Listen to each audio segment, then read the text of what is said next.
বুদ্ধিমান বান্দা তারাই যারা না পাইলে ধৈর্য ধরে, অন্যের পাওয়া দেখলে খুশি হয়ে শুকরিয়া করে। রব্বুল আলামিন তাদের জন্য নিয়ামতে ভরপুর করে দেয়। আল্লাহর প্রশংসা যারা করে, শুকরিয়ায় যারা মাথা নত করে, রবের হুকুমের অপেক্ষায় যারা ধৈর্যকে আপন করে, বিশ্বাস করবেন ভাই, তারা কখনো লস প্রজেক্টে থাকেই না। আইফোন পাওয়া নিয়ে হয়তো আপনি নির্দিষ্ট করে ফেললেন আইফোনটা পেলেই সফল, কিন্তু রবের প্ল্যানিং এটা নয়। রবের প্ল্যানিং এটা নয়। কাউকে আইফোন দিয়ে খুশি করে দিবে, ওদিকে আপনাকে আইফোন কেনার মতো 10খানি জায়গার মালিক বানায় খুশি করে দিবে। সবাইকে আপনার চাওয়া আমার চাওয়া মতো দিবে না। সেজন্য বুদ্ধিমানরা নিজেদের চাওয়াকে নির্দিষ্ট করে দেয় না। তারা বলে, আল্লাহ আমার কি দরকার তুমি জানো। প্রেমিকরা, আশেকরা, বুদ্ধিমানরা এত কিছু চায় না নির্দিষ্ট করে।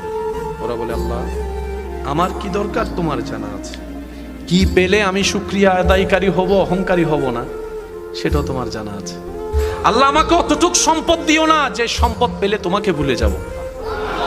আল্লাহ আমাকে তুমি অতটুক সম্পদ দাও যেটা পেলে আমি সচ্ছলতার সাথে, ইজ্জতের সাথে পরিবার নিয়ে তোমার দরবারে নামাজের সিজদায় শুকরিয়া আদায় করতে পারো।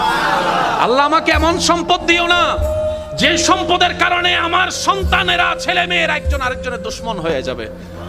আল্লাহ এমন সম্পদ আমাকে দিও না যে সম্পত্তির কারণে সন্তানরা এক সময় বাপ মরে যাওয়ার জন্য, মা মরে যাওয়ার জন্য দোয়া করবে। আল্লাহ এমন সম্পদ আমাকে দিও না।